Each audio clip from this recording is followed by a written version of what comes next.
Quelle est belle cette église gallicane, pleine de science et de vertu.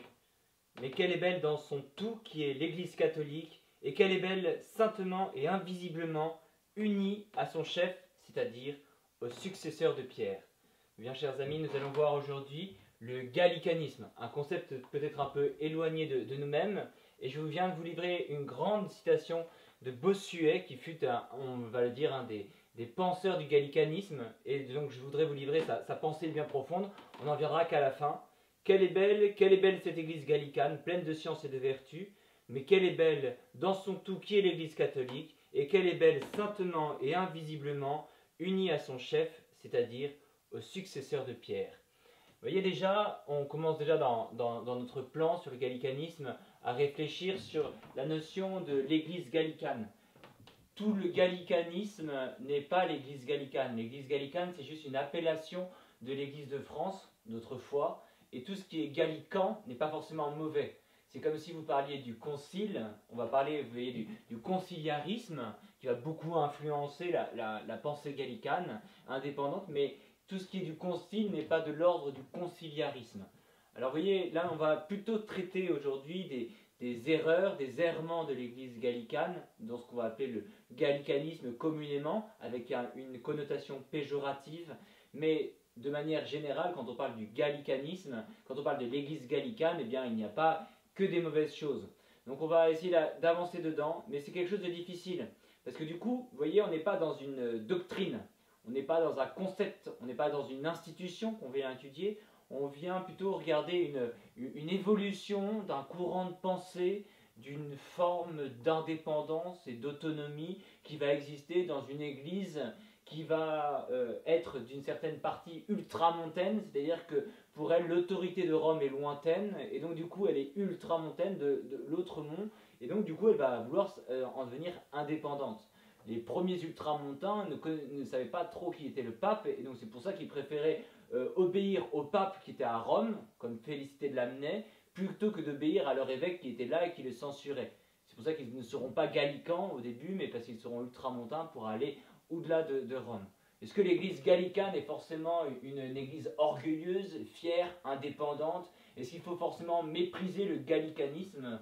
Je ne sais pas. En tout cas, cette belle citation de Bossuet montre bien l'importance et la beauté de l'église gallicane, donc l'église de France. C'est Don Guéranger qui va vouloir transformer le mot de gallican par France pour essayer d'éviter cette connotation péjorative. Mais ce gallicanisme que nous allons étudier va avoir beaucoup de belles choses, beaucoup de belles conséquences, mais aussi malheureusement des errements. On va travailler sur les erreurs, du coup, sur le gallicanisme, c'est-à-dire ces moments de friction. Mais il ne faut pas limiter tout cet élan de l'Église de France à ces erreurs, à ces hérésies parfois, mais il faut essayer de les analyser. Donc j'ai pris 3 points principaux. Alors le fondement de l'Église gallicane avec nos premiers rois, après Philippe IV le Bel et Boniface VIII, qui est un des rapports les plus conflictuels qui va avoir lieu. La pragmatique sanction de Bourges, qui est un terme un peu technique, en 1438, qui est la conséquence du grand schisme en France. Et après la grande confirmation des 4 articles par Bossuet sous Louis XIV, et qui est un des moments les plus importants du gallicanisme. Et puis après nous verrons en conclusion ce qu'il faut en tirer. Je vous ai dit, en effort de définition, on va essayer de réfléchir sur un courant qui va évoluer tout au long de notre existence de religion chrétienne, de la religion catholique en France. Donc il va y avoir un courant, une évolution. Ce courant-là va être porté par différentes institutions. Le gallicanisme sera très différent, très différemment compris par un roi, par le parlement, par les évêques, par le bas clergé, par des religieux, par la Sorbonne, par les universités. On va avoir plein de gallicanismes très différents qui vont beaucoup s'opposer. Alors moi, je ne peux pas tout traiter, c'est sûr. Il y a un gallicanisme liturgique aussi, donc toute la liturgie gallicane, très intéressant comme thème. L'influence de la liturgie gallicane sur la liturgie romaine, c'est un thème qui est passionnant. Mais notre sujet aujourd'hui, ce sera le gallicanisme dans sa forme peut-être la plus institutionnelle, qui sera celui du roi. On va essayer de la royauté sacrée face à la monarchie sacrée, pardon, à la monarchie pontificale. Ces deux pouvoirs qui vont essayer de se regarder, qui vont avoir besoin l'un de l'autre. Et donc on va parler d'un espèce de mariage de raison entre la royauté sacrée en France, gallicane, et son influence sur l'église gallicane, pardon, et le pouvoir pontifical.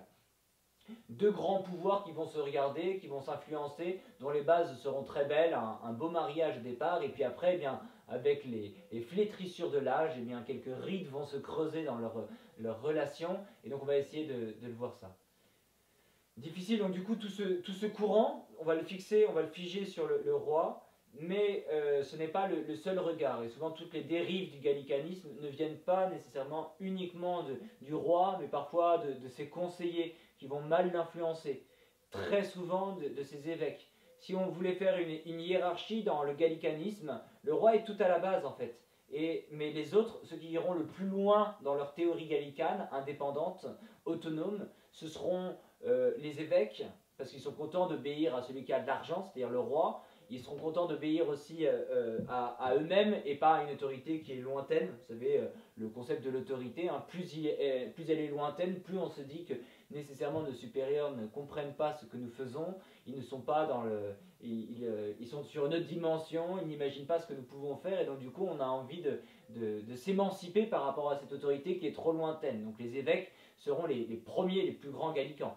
Le Parlement, d'où qu'une autorité extérieure à un pays puisse imposer des lois dans un autre pays. C'est de l'ingérence. C'est ce ça va se caractériser, la haine du Parlement contre l'autorité pontificale va se caractériser dans la haine contre le jésuite, qui a fait le vœu d'obéissance à Rome, ça va se concrétiser de toute façon contre toutes les congrégations, parce que les congrégations religieuses eh bien, ne dépendent pas d'un pays, mais de Rome aussi. Donc du coup, ce sera de l'ingérence politique. Et on verra cela un peu partout en Europe. Le Parlement donc, va être le plus réticent, le plus violent contre Rome, et va être le plus influent dans toutes ces grandes crises. Et le roi, souvent, en fait, aura une conception assez modérée du gallicanisme. C'est pour ça que je voudrais plutôt parler du roi, plutôt que de parler de cette fierté et de cet orgueil qui va avoir lieu et qui sera multifactoriel. J'ai parlé de l'université aussi. Elle sera surtout très influente, l'université gallicane, même si l'université dépend de Rome. Mais cette université, notamment de la Sorbonne, elle sera très influente au moment du grand schisme. Et on la verra particulièrement acerbe contre Jeanne d'Arc, notamment. Vous voyez, son influence sera relativement mauvaise à ce moment-là. Donc voilà, toutes ces formes de gallicanisme qui vont avoir lieu. Et puis un gallicanisme liturgique. On a tous envie d'avoir nos propres dévotions, nos façons de faire, et donc du coup on va se couper de la règle universelle et on va vouloir que la coutume particulière eh bien, influe dans notre façon de prier, au point qu'il n'y ait au bout d'un moment des liturgies qui soient complètement séparées. Voilà toute cette liturgie gallicane hein, qui va cesser jusqu'au milieu du 19e siècle. Toutes ces formes, tous ces courants vont s'opposer entre ces deux piliers de l'Église et du pouvoir royal en France, eh bien, vont s'opposer sur deux thèmes en général. Hein, on va limiter à deux thèmes en tout cas. Le premier, ce sera la question de l'investiture du pouvoir temporel d'un évêque. Certes, c'est l'évêque c'est le pape qui doit nécessairement confirmer, puisqu'il est le pape, eh bien, les évêques, confirmer leur élection, mais le roi va vouloir proposer ses candidats. Depuis Charlemagne va restaurer tout son empire en nommant en récompensant des clercs de sa curie, en les envoyant en des missions, ce sera des premiers missi dominici hein, qu'on connaît, et donc du coup à partir de ce moment-là on va avoir des princes importants qui vont devenir évêques et qui vont avoir beaucoup d'influence. Et ce sera une façon de récompenser en attribuant des bénéfices à certains clercs qui se seront honorés. Et chaque famille en fait va vouloir placer le premier pour récupérer l'aîné il va récupérer les biens, la terre de famille, et puis l'autre on va le mettre dans les ordres pour qu'il puisse en tirer le maximum de bénéfices. Je ne peux même pas vous faire d'exemple, tellement il y en a. On peut penser notamment à Talleyrand, hein, qui dit que son pied beau, eh bien, c'est celui qui l'a fait évêque, alors que bien au contraire, hein, il a eu une grande carrière ecclésiastique, et ce n'est pas pour cela qu'il a été évêque, c'était juste parce que c'était dans le fil du temps, dans sa famille, il fallait placer leurs enfants à la fois dans le premier ordre et à la fois dans le second ordre, c'est-à-dire le clergé, et puis la noblesse. Donc il va y avoir cette influence de tous ces évêques, donc la question de l'investiture, le pouvoir du roi de proposer, d'imposer, eh ben, ce sera la grande question, hein, qui va avoir lieu dans tous les conflits. La deuxième, c'est le fric, l'argent. Hein. Bon, malheureusement, reviendra toujours, notamment la collation de bénéfices. À partir de Philippe IV jusqu'à Louis XIV, la question de la régale est très importante. Pourquoi? Eh bien, enfin, je reviendrai dessus plus précisément, mais la notion de l'argent, le clergé va être exempt d'impôts, mais par contre, il devra quand même participer à ce qu'on appelle la protection, c'est-à-dire qu'il bénéficie d'une protection seigneuriale sur leur domaine, qui fait que, eh bien, ils sont protégés par la noblesse, et donc du coup, ils doivent aussi contribuer d'une certaine partie aux impôts. Voilà, l'importance du gallicanisme, je suis toujours dans mon introduction, l'importance du gallicanisme, on peut la voir aussi sur la question de la laïcité aujourd'hui. Combien de bêtises vous entendez sur ce sujet de la laïcité, sur la question d'une saine laïcité, d'une saine indépendance, d'une saine autonomie. Alors, quid de l'ancien régime? Comment cela se passait, cette laïcité? Ben, c'est une certaine forme de gallicanisme, hein, cette laïcité qui existe. Comment cela se passait? Est-ce que ça se passait bien? Est-ce que c'est un modèle à utiliser? Et avec le gallicanisme, on peut se dire, ben non, il faut que l'Église soit purement autonome, très libre. Il faut citer tous les débats de la Chambre avec Chateaubriand ou Lamennais, Montalembert, hein, Lacordaire, qui vont s'opposer à cette forme de gallicanisme qui fait que l'Église est trop inféodée à l'État. Et donc du coup, on peut se dire, eh bien, vu toutes ces erreurs-là, vu toute cette conférence, on peut se dire, mais en fait, on est pour une indépendance, une autonomie, une laïcité de notre État pour que l'Église soit autonome. Je ne sais pas si je me fais bien comprendre. Mais vous voyez, s'il y a tellement d'erreurs de ce mariage subtil entre l'Église gallicane et le roi, eh bien, on peut se dire qu'il faut nécessairement qu'il y ait une laïcité. Et donc, le modèle républicain pourrait être intéressant. Pourquoi pas? Et effectivement, il va y avoir des graves erreurs. Sauf que vous voyez, je vous donne que quelques dates, mais c'est pas pour rien, parce que justement, ce ne sont que quelques dates. Et ma thèse ici, c'est d'essayer de vous montrer que ce mariage a quand même plutôt bien fonctionné. Alors on va rentrer sur la question de la fille aînée de l'Église. L'Église est-elle, reste-t-elle, l'Église de France reste-t-elle la fille aînée de l'Église? Le pape François a recité cette expression récemment en rappelant l'exigence de la fille aînée de l'Église qui n'est pas toujours suivie. Donc le propos de François, me semble-t-il, était plutôt péjoratif. On se rappelle bien sûr de l'élan de Jean-Paul II au Bourget, hein, France, fille aînée de l'Église, rappelle-toi des promesses de ton baptême. Et en fait, on va retrouver cette expression assez souvent. Jusqu'à quand même la sanction divine, il faut quand même reconnaître, et on a le droit de chanter Cocorico, eh bien, il y a quand même, même si, eh bien, n'en déplaise à Louis XIV qui n'a pas entendu cet appel, il y a quand même le Sacré-Cœur qui apparaît à Sainte Marguerite Marie et qui lui parle de son fils aîné, le fils aîné de son Sacré-Cœur en parlant de Louis XIV. Donc il y a quand même une expression dans la foi populaire et de par Dieu aussi, eh bien, cette alliance qui est quand même particulière. Cette alliance, elle va commencer donc du coup de fille aînée de l'Église par le mariage qui va avoir lieu déjà entre Clovis et Sainte Clotilde. Et dès le début, hein, Gestas Dei per Francos, cette espèce de devise pleine de panache qui va avoir lieu, on l'a avec les premiers récits. Avec la défense de Clovis sur les biens de l'église de Soissons, avec le vase de Soissons, voilà, Saint-Rémy, l'influence de Saint-Rémy, le baptême de Reims. Inquemar de Reims dira, donc un évêque carolingien postérieur à Charlemagne, dira, et contemporain aussi, Inquemar de Reims dira que Clovis, par l'onction de son sacre, va recevoir en même temps le baptême, la confirmation et aussi l'onction de roi de France. La même onction va sanctionner tout en Clovis. Et donc du coup, on va avoir tendance dans le sacre de Clovis et de tous les autres rois de France, à l'image d'Isidore de Séville qui dira, eh bien, celui qui a été oint, eh bien, n'est plus un laïc.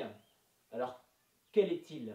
Le roi de France est-il l'évêque du dehors, comme le diront les Gallicans? A-t-il une autorité spirituelle? Eh bien, beaucoup le penseront. Jusqu'au Concile de Trente, les sacrements ne sont pas forcément très bien fixés. Et en tout cas, en 496 ou en 757, et puis pour Pépin le Bref, et en 800, la puissance du sacre, l'onction qui est utilisée, c'est la même qui est utilisée pour les évêques. C'est l'évêque Boniface de Mayence, je crois, qui va ramener cette onction d'Isidore de Séville, et il va la ramener là-bas, et c'est là qu'il va montrer que eh bien, le roi de France est quelqu'un de sacré, mais on ne sait pas si c'est un sacrement, il serait presque comme un évêque. En tout cas, il n'est pas un laïc comme tout le monde, ça tout le monde en a conscience. On a ce récit de Clovis, que n'ai-je pas été là avec mes francs pour défendre le Christ qui était attaqué pendant au jardin des Oliviers. Vous voyez, il y a ce zèle qui va exister. On a le zèle de Clovis, et puis après nous avons celui de Pépin le Bref. Pépin le Bref, donc du coup, vous savez, on confond souvent Pépin le Bref et Capet, parce que ce sont deux prénoms un peu originaux. Pépin le Bref qui a épousé celle qui n'était pas brève de ses pieds, Berthe au grand pied. Pépin le Bref, c'est le fils de Charles Martel et c'est le père de Charlemagne, le frère de Carloman. Pépin le Bref, lui, va descendre dans les états pontificaux. Il va sanctionner la donation de Constantin. Donc on est en 750 et quelques, malheureusement j'ai oublié la date.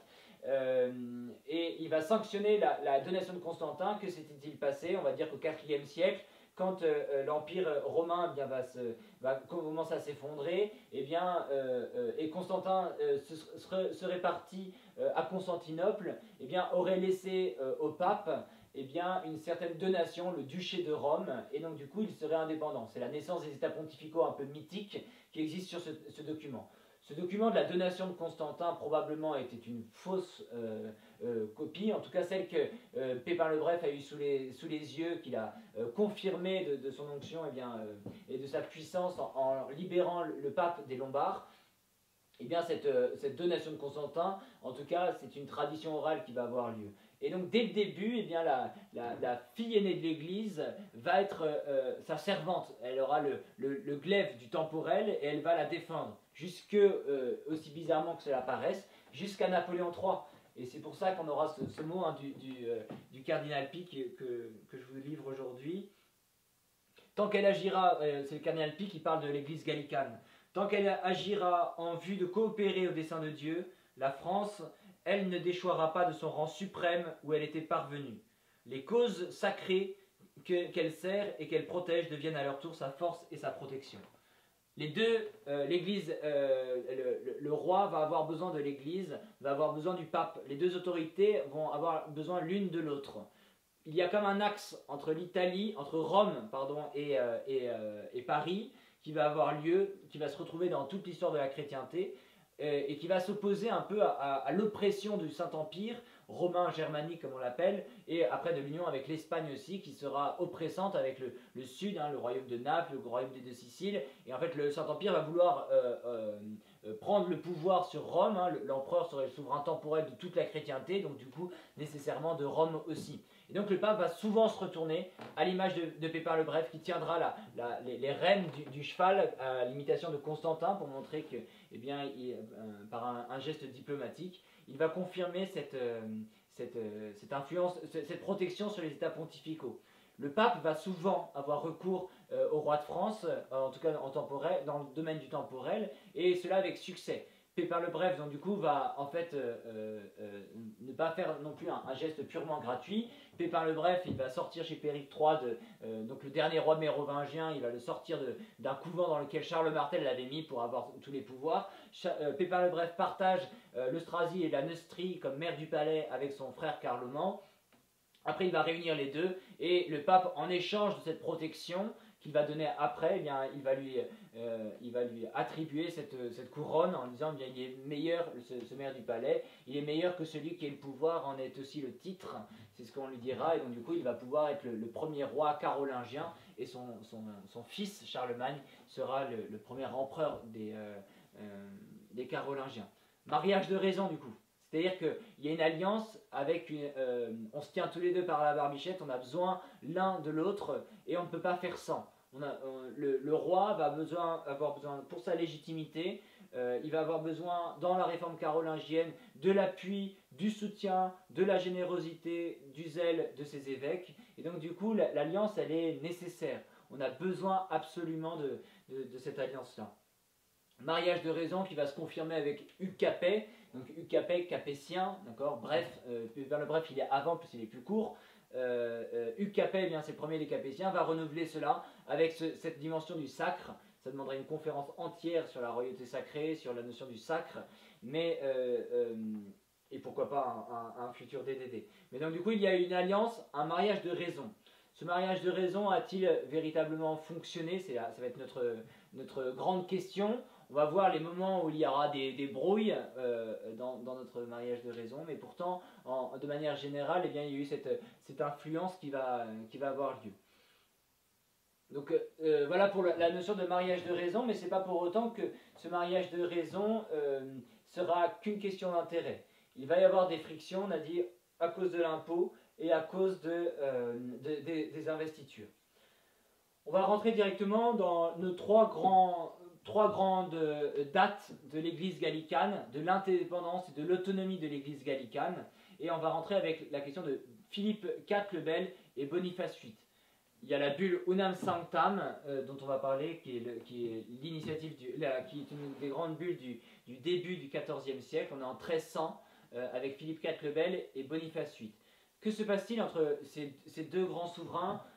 Il me semble que ce sont deux mondes qui ne peuvent plus se comprendre. Boniface VIII essaye de s'imposer dans la sphère du temporel avec des armes qui sont peut-être désuètes.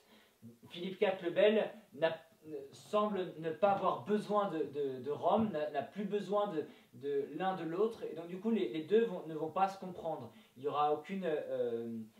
voilà, les armes seront peut-être un peu malheureusement désordonnées de la part de Boniface VIII, alors que Philippe IV le Bel, lui, il va chercher à répondre davantage. Je vous ai dit qu'il y avait eu il y a des problèmes, il y a des questions qui sont difficiles, notamment sur le privilège qu'on appelle du fort. Cela signifie que, eh bien, il y a des ecclésiastiques, ce ne sont pas juste pour nous, ce sont des diacres ou des prêtres ou des religieux ou des religieuses, mais ça se limite à très peu de monde. Mais autrefois, le moindre clerc, le moindre étudiant était un clerc. Donc l'étudiant de l'université a été dans le privilège du fort, c'est-à-dire d'être jugé que par des cours ecclésiastiques. Donc c'est un problème, c'est-à-dire qu'ils étaient exempts de beaucoup de choses juste parce qu'ils étaient dans le cadre de cette université, fondée par Philippe II avec la bénédiction bien sûr du pape. Mais donc du coup il y avait de plus en plus de clercs, il y avait de plus en plus de domaines qui étaient exempts d'impôts et qui bénéficiaient quand même de beaucoup trop d'avantages. Donc Philippe Auguste va vouloir rogner un petit peu sur ces privilèges-là pour étendre son pouvoir. Et puis la question des investitures était très importante, et donc du coup il fallait pouvoir donner il fallait avoir ce pouvoir-là. Dans la grande crise entre Boniface VIII et Philippe IV le Bel, il y a la question des sous, il y a la question des investitures, et puis il y a aussi une question donc de la justice, de l'indépendance de cette justice, parce que Philippe IV le Bel aura quand même, je crois, par Bernard de Sassay, mais je ne me souviens plus du nom exactement, il va y avoir quand même un complot contre lui par un évêque qui va s'opposer à lui, et donc du coup, je cite ça de mémoire, et donc du coup, il va quand même vouloir le sanctionner lui-même, alors que c'était à Boniface VIII de le faire. Boniface VIII un peu exacerbé, après un peu jalousé aussi, eh bien, il va pondre cette bulle désordonnée, déséquilibrée qui va avoir lieu, Unam Sanctam, dans laquelle Boniface VIII va rappeler que le souverain pontife a dans ses mains les deux glaives, le glaive du temporel, le glaive du spirituel, et qu'il confie gentiment, parce qu'il a envie, ce glaive au roi de France. Or, dans les privilèges de l'église gallicane, on sait que le roi est empereur dans son royaume, que le roi n'est justement pas un empereur, et tant mieux pour lui, parce qu'il n'a pas besoin de l'investiture, du couronnement, et ce sera le grand problème de tout le Saint-Empire, qu'il a besoin il a besoin d'avoir un soutien au niveau de la papauté. Donc du coup, Boniface VIII eh bien, va vouloir imposer son pouvoir au Saint-Empire comme en France, et en France, eh bien sûr, ça ne passera pas. Unam Sanctam sera très mal reçu, il y aura un concile dans lequel on va vouloir destituer ce pape Boniface VIII, Guillaume de Nogaret va descendre, donc un des ministres de Philippe IV va descendre jusqu'à Rome, il y aura la gifle d'Ananie, hein. Le vieux Boniface VIII va être attaqué par la famille de Colonna et par Boniface VIII Guillaume de Nogaret qui sera sur place. Cette gifle symbolique n'a jamais été donnée, mais en tout cas c'était une insulte au souverain pontife Boniface VIII, et il va en mourir quelques années après. Boniface VIII va mourir, Boniface VIII va et c'est la papauté en Avignon qui commence. Beaucoup de désordres vont avoir lieu dans la ville d'Avignon, dans la ville de Rome. La souveraineté pontificale eh bien, sera très légère, elle aura beaucoup de mal tout au long de l'histoire de la chrétienté à assumer son pouvoir sur les états pontificaux. La papauté va partir en Avignon, et puis ça va être le début de la notion de grand schisme. Donc nous avons, après la mort de Boniface VIII, eh bien, la papauté qui arrive à Avignon. C'est désastreux pour la papauté parce qu'elle a besoin d'être loin de ces montagnes dont justement je vous parlais. Elle a besoin d'être loin de ces montagnes pour réussir justement à avoir de l'indépendance par rapport au pouvoir. Je parle d'une gifle, parce qu'il doit y en avoir d'autres, des insolences de l'un ou de l'autre des camps. Cette gifle est fondamentale parce que eh bien, Philippe IV va réussir à lever l'excommunication, il va réussir à montrer qu'il est complètement autonome dans son propre royaume. Et là, on a vraiment une des failles principales de cette autonomie gallicane qui va avoir lieu et dont l'Église va avoir tant de mal à se remettre. On est loin du temps de Saint-Louis où il y avait une saine indépendance et autonomie. Là, il y a quand même un élargissement de son pouvoir il va profiter de cette brèche pour pouvoir agrandir trop son pouvoir dans le domaine du spirituel.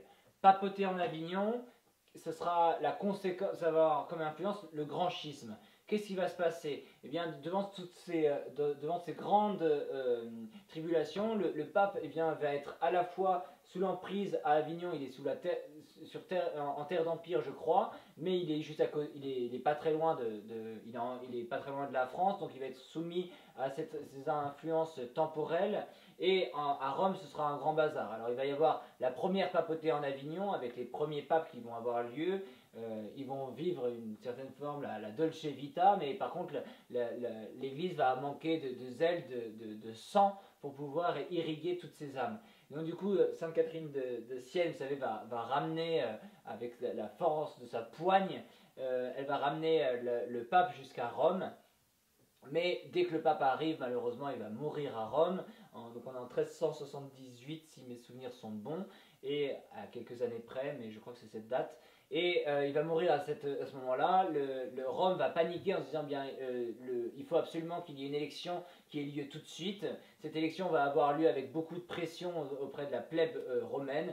Et donc le pape qui va être élu à la va-vite, eh bien, va se montrer un tortionnaire soudain. Il va se mettre à torturer ses propres cardinaux. Donc vous imaginez que les cardinaux vont se dire, bien, son élection est entachée en tout cas d'erreurs, et elle n'a pas été faite sous la forme de la liberté, donc du coup il est un antipape. Donc il va y avoir un pape qui va partir à Avignon, qui va être réélu par les cardinaux français, qui va être élu et qui va partir à Avignon, et puis un autre qui va rester à Rome, et puis après eh bien, on va essayer de concilier les deux, et on va destituer les deux, et on va élire un troisième pape qui va habiter à Pise, et à partir de cela on va refaire un grand concile de Bâle, qui va avoir lieu, qui va finir à Ferrat, je crois, et le concile de Bâle qui va se faire sans pape, qui va destituer des papes, qui va instituer un nouveau pape, ce sera donc le bazar dans toute la chrétienté, et qui fait que bien on est perdu. Alors peut-être que ça vous dit rien ce grand schisme, mais c'est la question qui est posée à Sainte Jeanne d'Arc, quelle est la différence entre le Christ et l'Église? Il m'est avis que c'est tout un,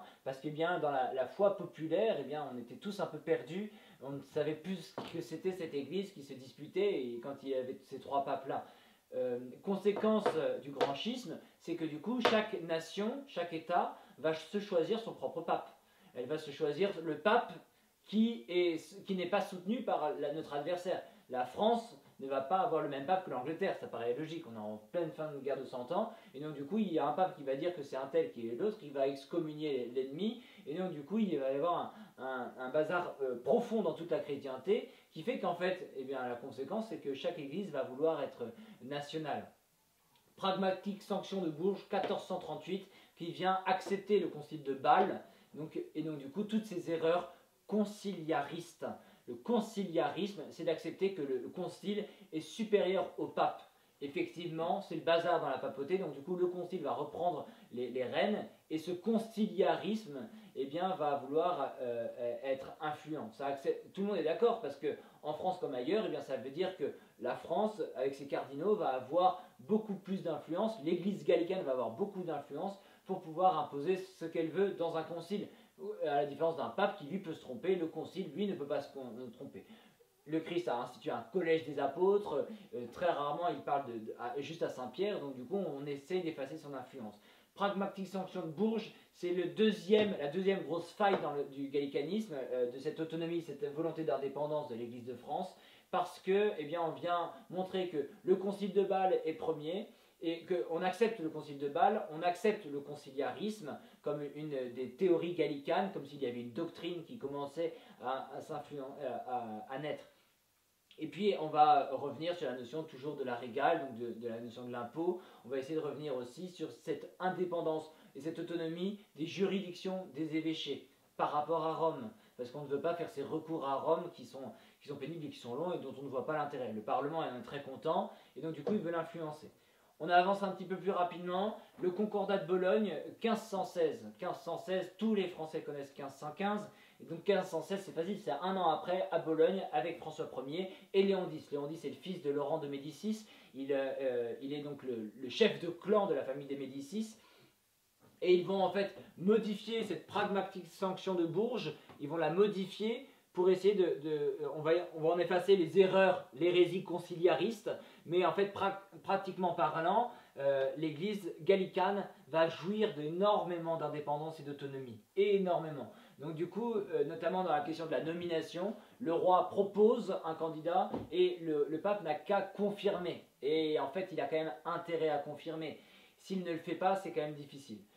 Une certaine entente, parce que Léon X en a besoin. Il a besoin de François Ier, il a besoin de son appui, comme il va avoir besoin des autres. Et à chaque fois, eh bien, il y a une entente cordiale qui se fait à cause de toujours ce mariage de raison entre les deux. Ils finissent par s'y accorder, mais on voit que François Ier arrive après la bataille de Marignan, armé chevalier par Bayard. Il est dans toute sa force et sa puissance, et donc ce concordat n'est pas dans tous les avantages de l'Église. Je parle du Concile de Trente très rapidement.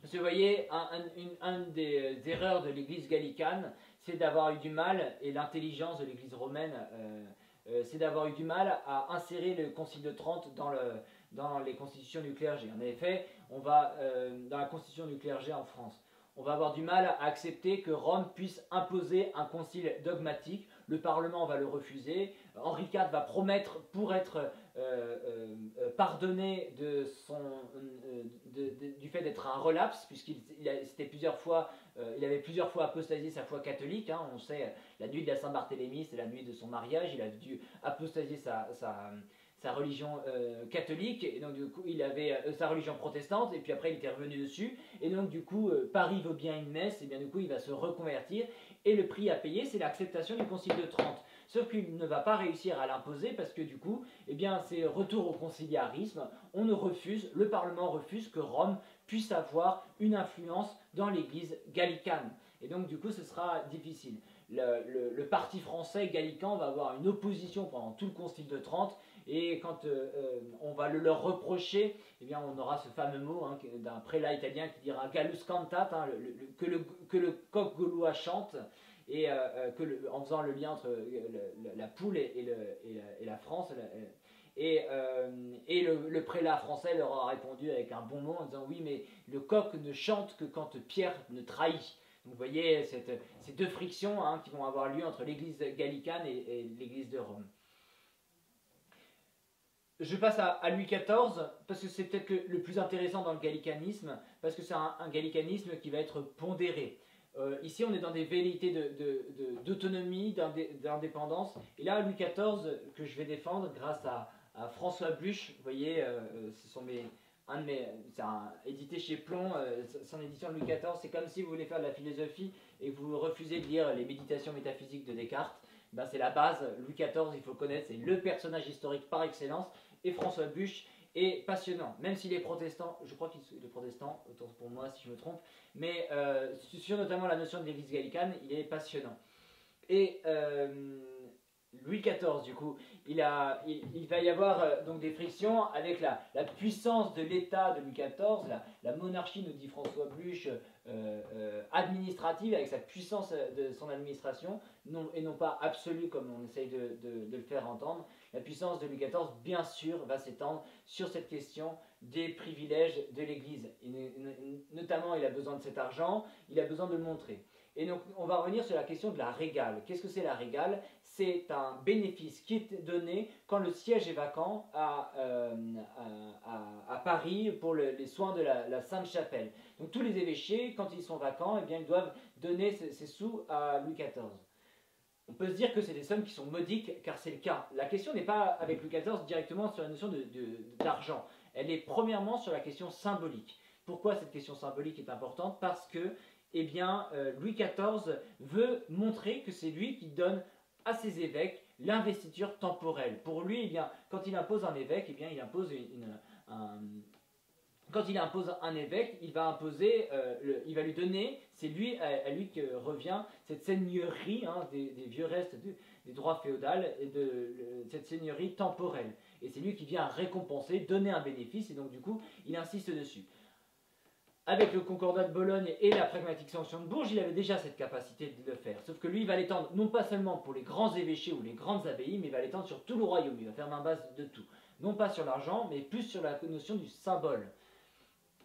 Le pape va le refuser, donc du coup, il y aura beaucoup d'évêques qui ne seront pas confirmés dans leur élection. Il y aura de nombreux évêchés qui seront vacants. Il va y avoir une vraie crise entre Louis XIV et Innocent IX, je crois. Innocent XI.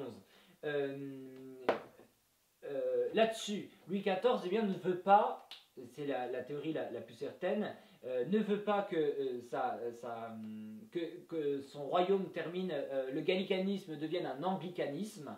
Il a besoin de Rome, et on le verra après plus tard pourquoi. Et donc du coup, il va essayer d'entériner cette crise. Les parlements, le Parlement, les évêques vont avoir une tendance à l'autonomie qui va être un peu trop violente, un gallicanisme schismatique qui va avoir lieu, et donc du coup cette grande théorie des 4 articles. Il va y avoir cette grande assemblée du clergé qui va avoir lieu en 81, puis jusqu'en février 82 je crois, et dans laquelle eh bien, il va y avoir des théories les plus fumeuses qui vont avoir lieu sur ces volontés d'indépendance.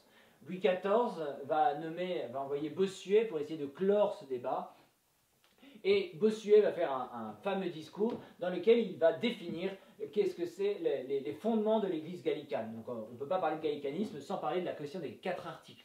Ces 4 articles eh bien, vont revenir toujours sur la même chose. Mais Bossuet, en fait, quand on regarde son discours, et c'est loin d'être juste un prélat orgueilleux et indépendant ou asservi aux besoins de Louis XIV, il aura toujours sa liberté. Bossuet, très probablement sous l'influence de Louis XIV, va en fait définir ce qu'est le gallicanisme en le détruisant. C'est vachement intéressant. Ça se finit assez rapidement, les 4 articles. Pourquoi? Parce qu'il va montrer ce qu'est le gallicanisme, ce que c'est l'église gallicane, et en fait il va l'insérer à l'intérieur de l'église de Rome.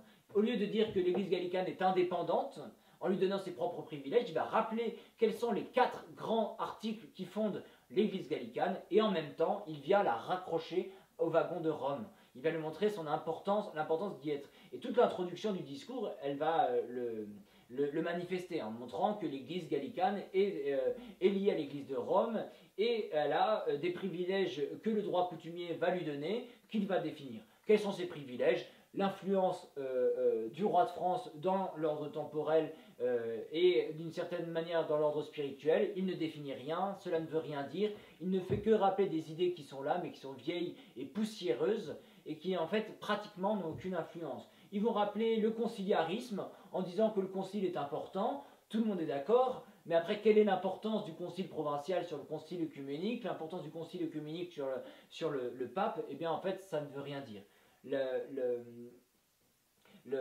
Voilà, cette question des 4 articles de Bossuet, certes, Bossuet va perdre la possibilité d'être canonisé un jour, il a perdu nécessairement son chapeau de cardinal, l'enseignement de ces 4 articles va être imposé dans le Royaume de France, et puis en 93, comme on a besoin de l'appui du pape, et bien du coup on va les faire sauter pour qu'on puisse continuer à réinvestir des évêchés, puisqu'ils seront tous vacants. Cette crise va avoir lieu, Innocent XI va y répondre, mais pourtant, dans l'intention en tout cas de Bossuet, il ne faut pas y voir, je pense, une volonté d'indépendance, mais plutôt de redéfinir ce qu'est l'Église gallicane pour éviter le schisme qui était vraiment très proche. La question donc, du coup avec Bossuet qui va s'affronter contre le Parlement, contre les évêques, eh bien il va essayer de la rapprocher de Rome. En conclusion de notre propos, je vous avais parlé de ce courant du gallicanisme qui avait lieu notamment, non pas derrière une question doctrinale premièrement ou théologique. Cette fille aînée de l'Église, c'est un mariage de raison qui va avoir lieu avec des hauts et des bas. Il va y avoir aussi beaucoup de hauts dans cette question des investitures. Il y aura beaucoup de belles choses. Le roi est de bonne foi, il a une foi chrétienne, il est un bon chrétien, il meurt souvent comme un saint. Et le roi va souvent va encourager la réforme du clergé, il va l'encourager, il va endiguer certaines crises de son clergé parce qu'il a un certain recul. Ce n'est pas le gallicanisme n'est pas à souhaiter dans notre République certainement, mais en tout cas autrefois cette influence du roi dans l'Église dont on a l'impression qu'il s'ingère plus qu'il ne gère cette Église, eh bien, il va avoir une bonne influence. Il faut penser, par exemple, on ne peut pas manquer de voir l'influence de Louis XIII dans la réforme du clergé, grâce à Richelieu qui écoute M. Vincent, qui vient donner le nom des futurs évêques de France. C'est important. L'influence de Louis IX dans son clergé est très belle aussi. Donc il y a un mariage qui a quand même été de bonne aloi. Je termine par 2 citations.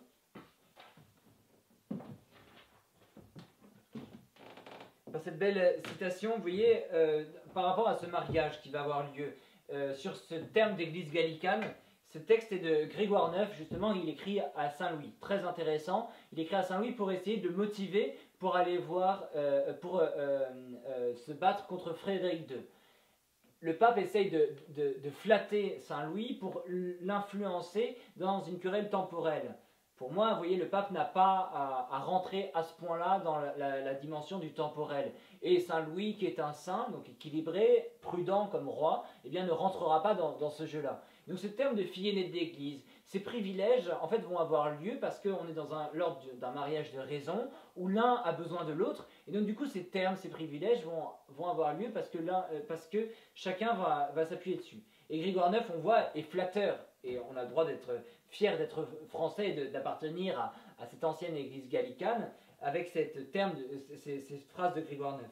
De même qu'autrefois, la tribu de Juda, donc il compare la tribu de Juda au royaume de France, reçut d'en haut une bénédiction toute spéciale parmi les autres, fils du patriarche Jacob. De même, le royaume de France est au-dessus des autres peuples, couronné par Dieu lui-même des prérogatives extraordinaires.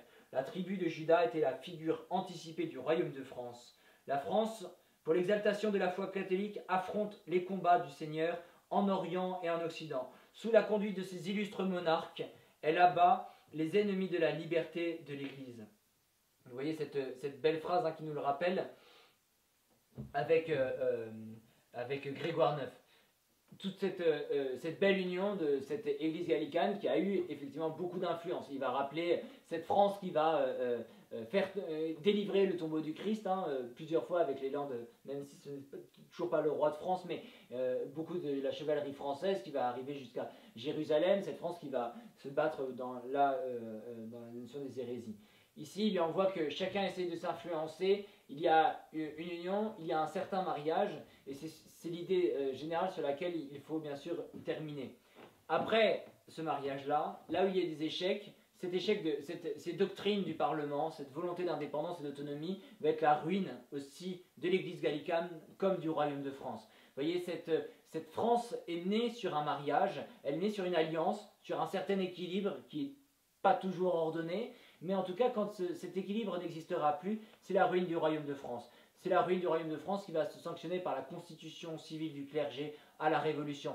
Le gallicanisme, de manière absolue, de manière doctrinale, d'indépendance et d'autonomie, comme schismatique, eh bien c'est à son absolu, c'est une église indépendante de Rome, eh bien à sa raison d'être, c'est une religion d'État et va se conclure dans la constitution civile du clergé, avec tous ces clergés assermentés qui sera plus lié à la constitution qu'à Rome. Donc ça c'est la première conclusion. Et Innocent XI l'écrivait déjà à Louis XIV.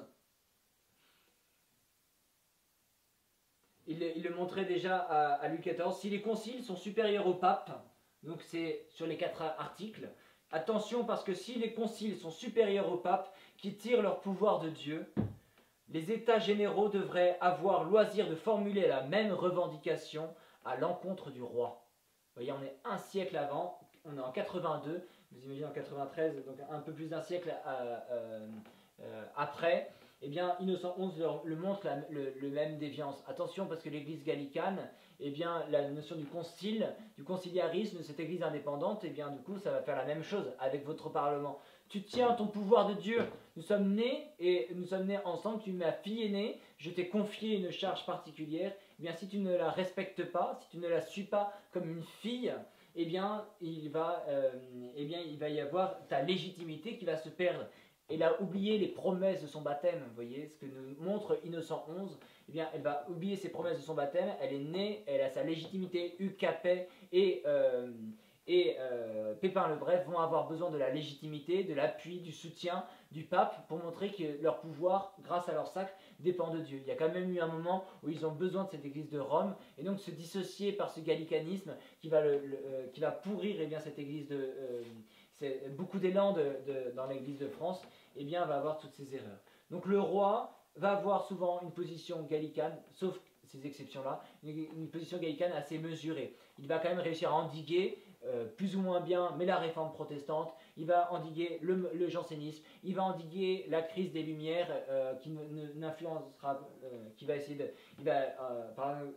en être assez autonome malgré les attaques des Lumières, le jansénisme aussi, l'influence du Parlement et aussi l'influence de ses propres évêques. Et donc du coup, c'est pour ça que j'ai voulu axer directement sur la notion du roi. Je vous remercie.